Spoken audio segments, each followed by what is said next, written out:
1. This starts as malicious compliance and ends with PettyRevenge.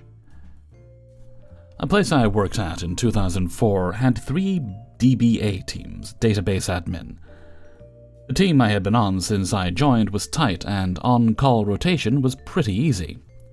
If anyone got paged for a database that you were the primary on, then you had to buy the team drinks. You rarely got paged. So, end of an era. Do you remember Al Bundy doing commercials to save money on long-distance phone calls? That was us. Cell phones and free long-distance put us under. During the death throes, they had massive layoffs and combined 30 DBAs on 3 teams into one team of 7. I made the cut. However, they refused to offline any system, so the workload of 30 remained. My old boss did not make the cut, and my new boss was a toxic butt-kisser. I don't even care anymore. His name was Steve. Worst boss ever. He would defend anyone but someone on his team. I believe he legit thought throwing his people under every bus made him a team player. Other departments quickly figured out, blame them and he will blame his people. So they did. My first on-call rotation on this new combined team was utter hell. The pager went off every 10 to 15 minutes, messages like, Job 104, completed step 5, Job 110, starting step 12, Job 110, completed step 12. In case you did not know, 1. These are not things you page out for. 2. I have no idea what any of those jobs are, where they are kept, or what to do about them if they should fail. No idea. On and on all night long. You can't ignore them, as you might miss a real message about an actual database problem. So, you get 0 sleep, and with the diminished staff, they expect you there the next day. When I started ranting the next day, the folks left from that particular team said it's always been that way. That was nuts.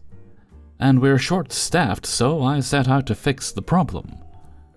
I looked at every message that got sent to the DBA pager queue and added the prefixes info or warn to every message. Kept it short for the pager. Then I changed the pager daemon to route everything starting with info to email and only route warn to pagers. Worked like a champ. We went from 50 pages a night to maybe 1 per night, and often none. One day a team meeting was called, and Boss Steve was upset that a print job had failed, and our on-call person, me, did not respond. Why would I respond to a print job failure? We, database admins, have nothing to do with that. When you get a page, you respond. Period.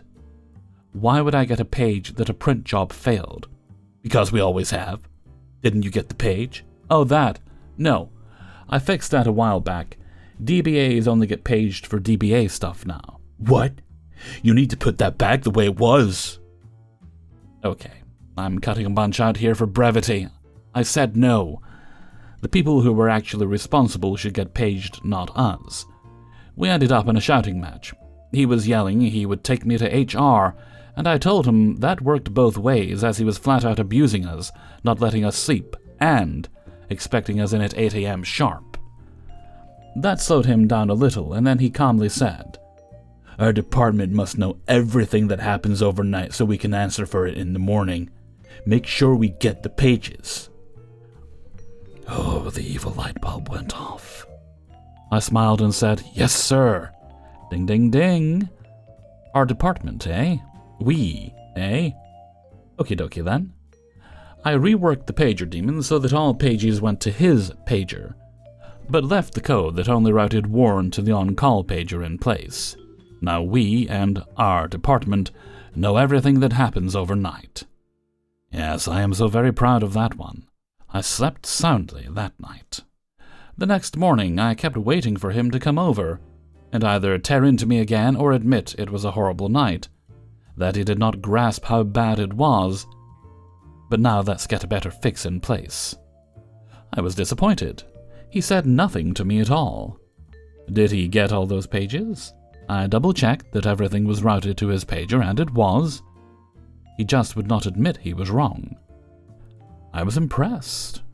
I thought he was tough but stupid.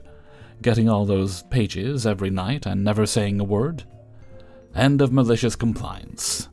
Start PettyRevenge. A few weeks later, I was doing an upgrade outage overnight.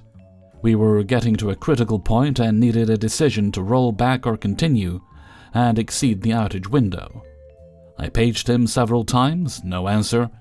We all slept through pages from time to time, so I rolled back and emailed all concerned. No big. But he never got back to me. That was odd. The next Monday, I mentioned it to the team, and several folks said, "Yeah, he does not answer pages after hours anymore." He was not tough, he just started turning his pager off before bed. Still too chicken to admit he was wrong. A few weeks later, I was on call again, and late Sunday night I got paged to come in immediately. To keep it brief, the system that went down was a federally mandated system with severe financial penalties for downtime beyond a limit. We were reaching that limit. It was a huge amount of money, all hands on deck. Even the CEO and CIO were there.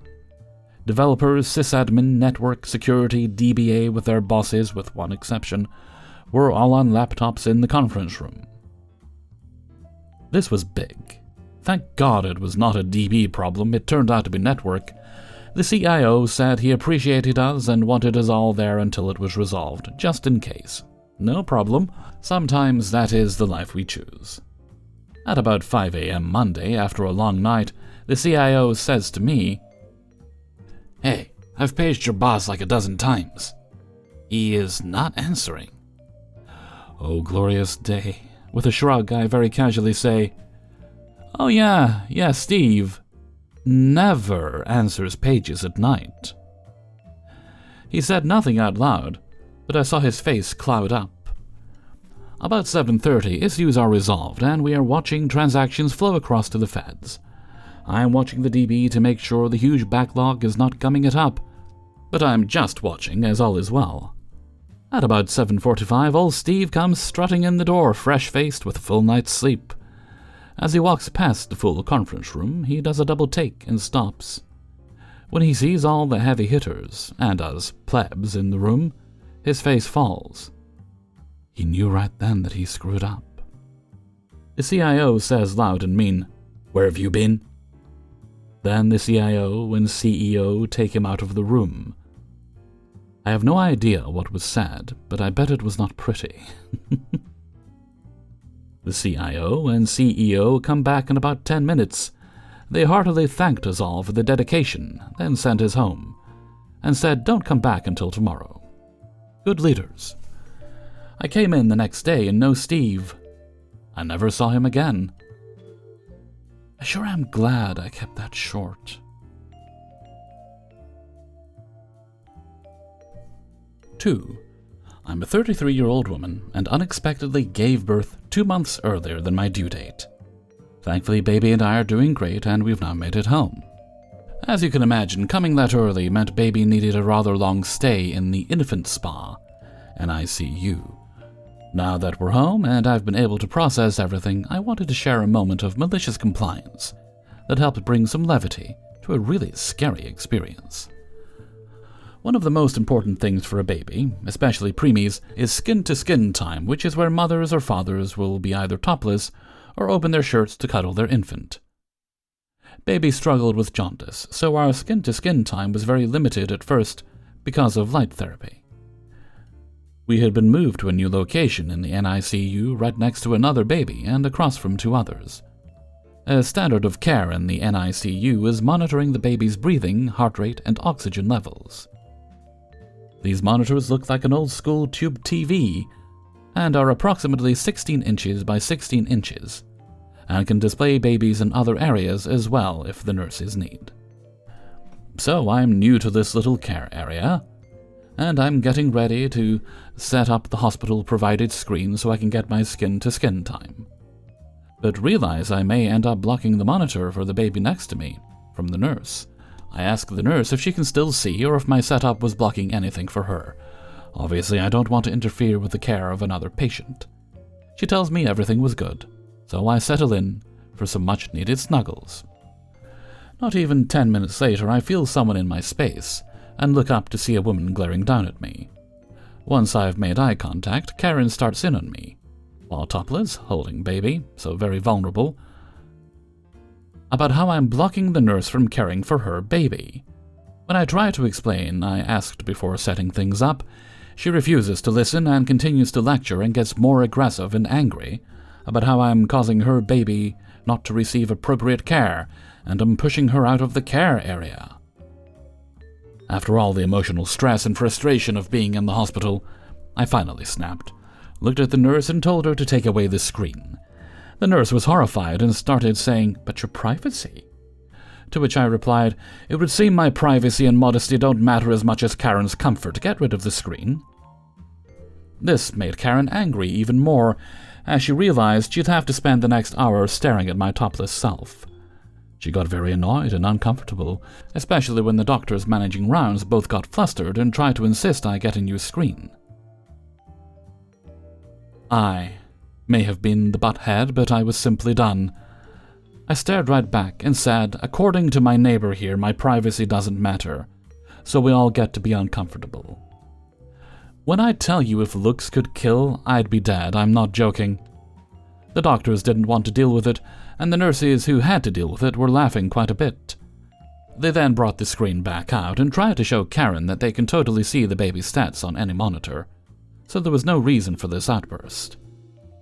I wish I could say this was the last time she freaked out about this, but she pulled this same kind of stunt almost every time I tried to snuggle my baby, until her baby was finally discharged a week later. But seeing the look of shock in her face when I just forced everyone to look at my boobs is probably going to make me giggle every time I think of it. 3. This happened a few years ago, so bear with me. I was in the physiotherapy assistant program, which had multiple placements. This story is about my last semester's placement, close to graduation. I had to pass this placement to graduate in May, in 2 months. The first day was about meeting my professor, Amy, giving her the grading package, and going through it together. I need 4 out of 5 to pass midterms, and 5s to pass the finals. This package included communication skills, equipment checks, safety measures, and teamwork skills. I told her that I would feel comfortable if we met for 10 to 15 minutes at the end of the week to discuss my progress and areas of improvement. She agreed. The first 3 days were okay, and she just let me observe the techniques and what the physiotherapist expects from us. She then let me take over her duties, and I got to work with the physiotherapist by myself as Amy observed my skills. As this was my second placement, the things that were required of me were not new, and were not an issue to do in a timely manner.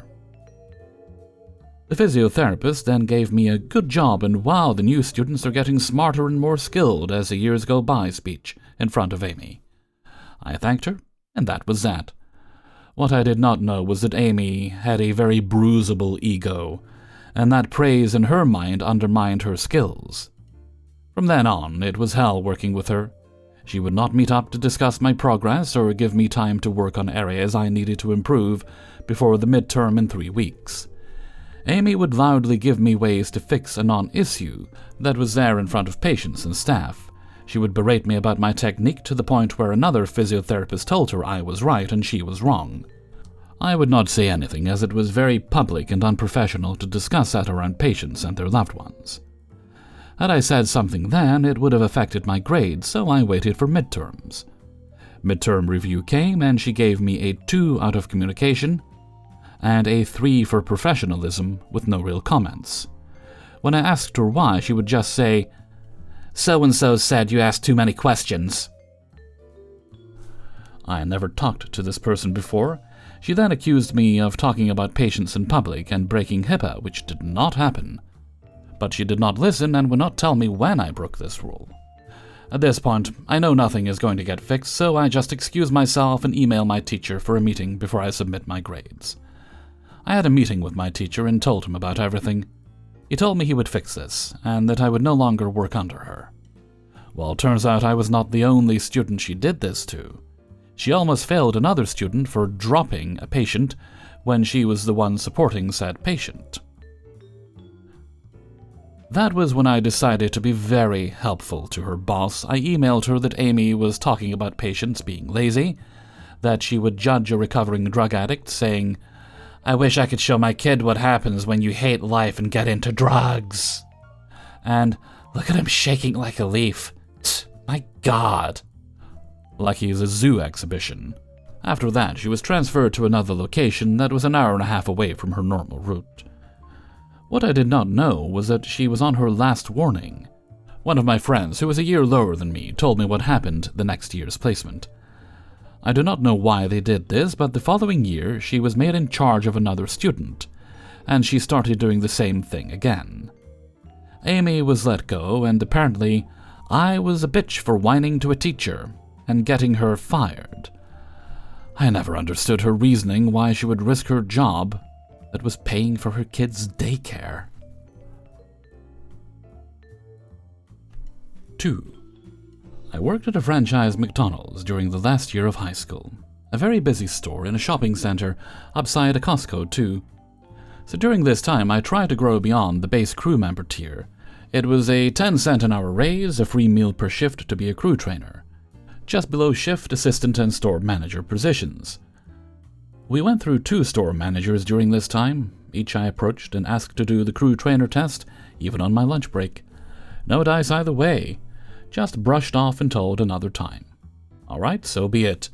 I wasn't given any opportunity to attempt progression in this soul-sucking job. During my time there, we had certain promotions occur.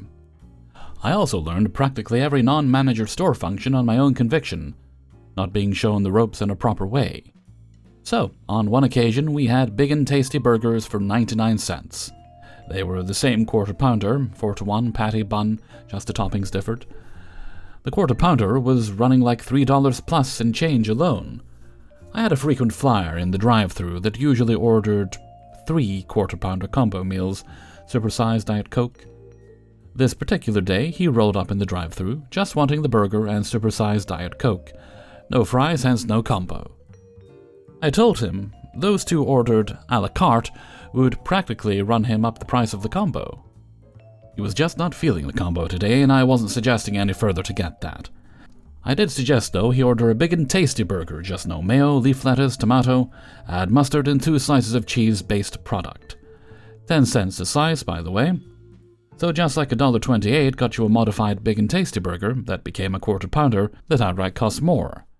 Now, that is a little gem itself, but here's the cherry on this sundae. During the time, our store ordering registers ran, I kid you not, the McDonald's point of sale, a very DOS-like rudimentary touchscreen system. We could only have 8 orders viewable on preparation and handout screens at a time. Otherwise, you got to scroll and hope you find the order you want. Anytime an order was being modified, i.e. the customized big and tasty converted to a quarter pounder, it disappears on all order screens until I complete the modifications. Now imagine you see that tasty, started rolling it along and it vanishes. You now have no idea on sandwich prep if it's cancelled, or WTF if it's being tweaked too. Compound this fun with other promotions we had going on later on, where a 39-cent cheeseburger, Sunday, Wednesday, some other stuff that people would come in droves ordering enough items for a small army, especially during lunch and dinner rushes. At the end of it, I gave the customer the best experience I could, reduced his cost, increased our prep time and handout, and it was all by the book. I certainly got a glare or 2 from the prep table for a moment, but screw it, I was done. I can't finish on the prior, though. During the horrific onslaught promotion period of exceedingly cheap food items, varying by the weekday, we also had another promotion occur. If you couldn't get your drive-thru meal within 3 minutes of finishing paying the drive-thru cashier, you'd get a card for a free Big Mac. At this point, I solidified my role as back drive-thru cashier, and we only had one. I'd even sometimes get the assistant manager to swap in my spot for lunch and allow me to return to till. I'd have over $1,000, sometimes 2, crammed away. Anyway, I decided to maximize our order-taking ability during this Big Mac potential freebie period.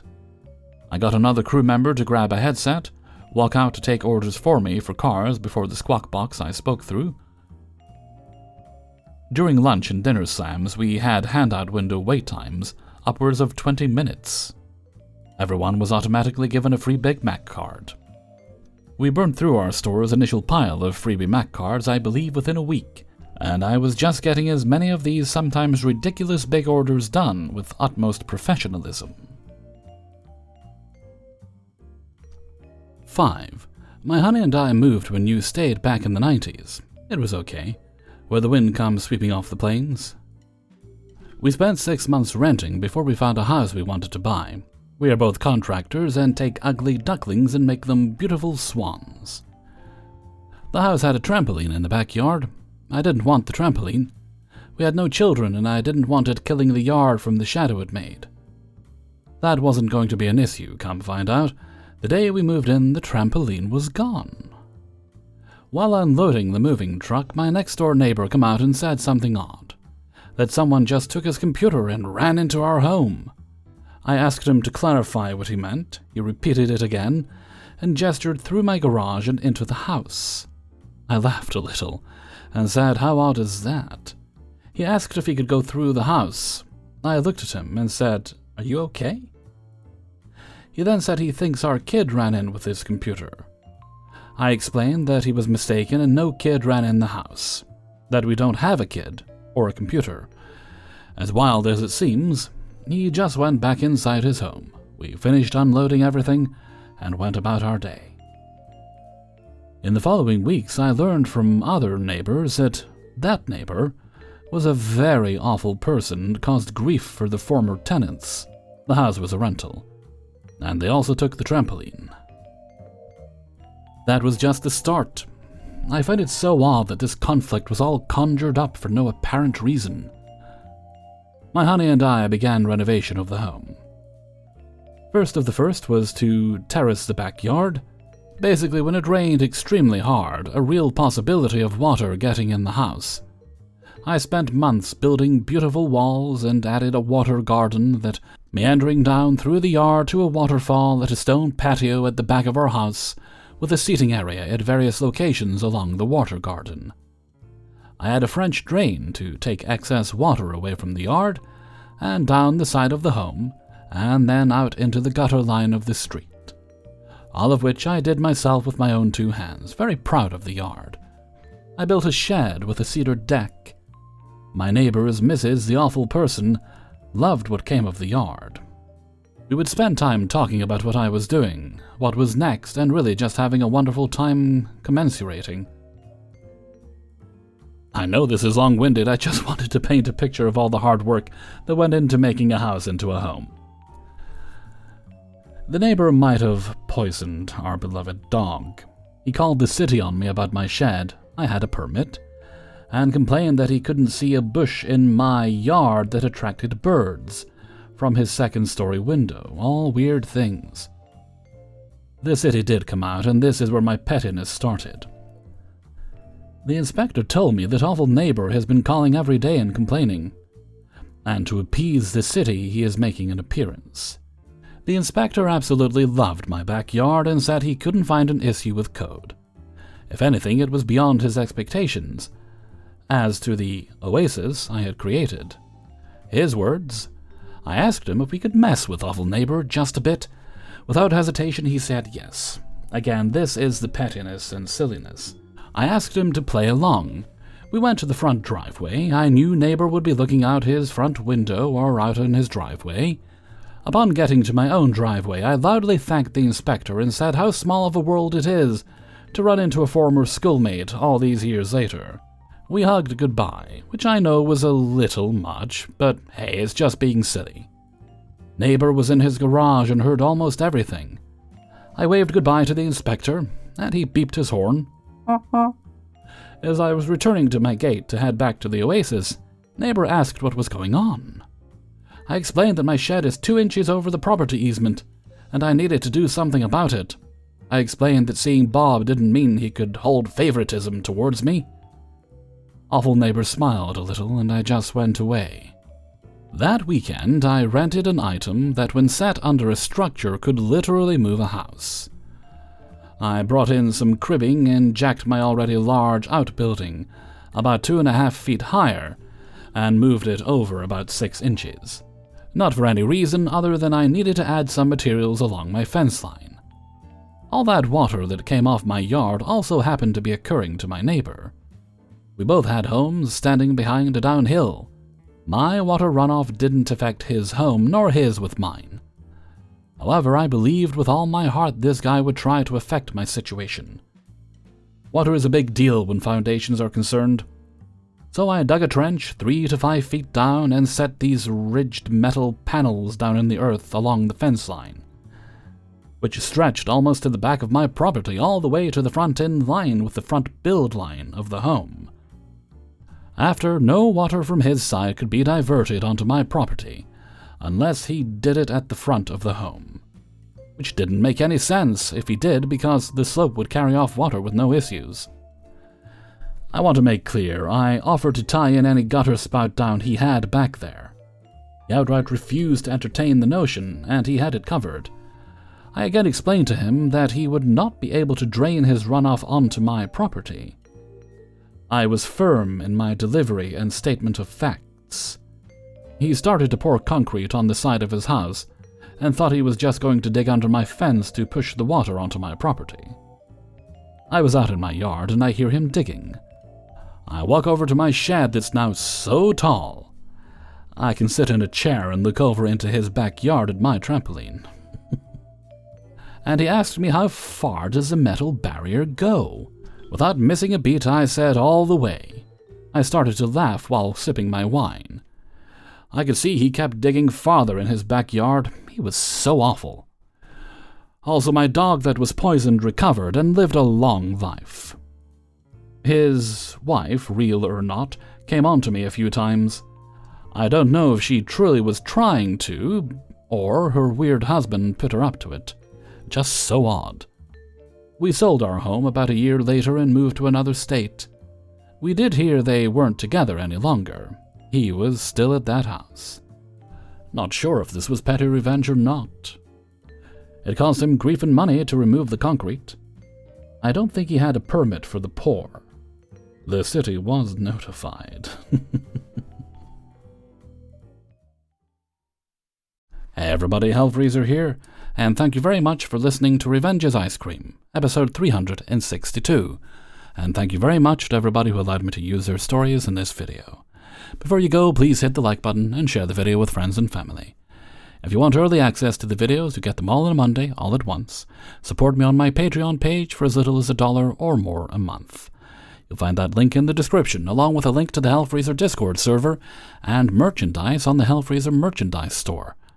We thought about selling pizza on the Hellfreezer merchandise store, but we decided merchandise would be a lot better. And if you'd like to leave a tip for today's video, you can hit that heart with a $sign underneath the video and select a tip of your choice. That is not required, however, but I do very much appreciate it. Okay, no other bits and bobs today, so let's move right along to Hellfreezer's question of the day. And today's question is: salt in sweet things, how do you feel about that? I've become quite fond of salted caramel and the like, but also like bacon on peanut butter. I know it sounds weird, but it's actually quite yummy. Definitely not a go-to thing you'd want to eat all the time, because, you know, bacon, not healthy. But very, very yummy. Saltiness works quite well with the peanut butter. Or sometimes I'll put honey in when I'm cooking things, which I don't think that's too unusual, you know, adding a bit of honey when you're cooking a savory dish. But let me know what you think. How do you feel about that? Mixing your sweet and your savory. Leave your answers in a comment below. And before we go, let's have the answer of the day from a previous video. This comes from Revenge's Ice Cream 300, and I believe this was in reference to your favorite season. And today's answer comes from Julie Reap. I love spring to early summer the most, because I love the sun, without it being too hot. And autumn is a close second, when it's just getting cool enough for long sleeves, jeans, and my favorite boots. I hate being cold. It just makes me miserable. But give me a warm spring rain, and I'll dance in it. Thank you very much for your answer, Julie. And with that, I'm going to head off for now, so until next time, thank you very much for listening, and take very good care of yourself.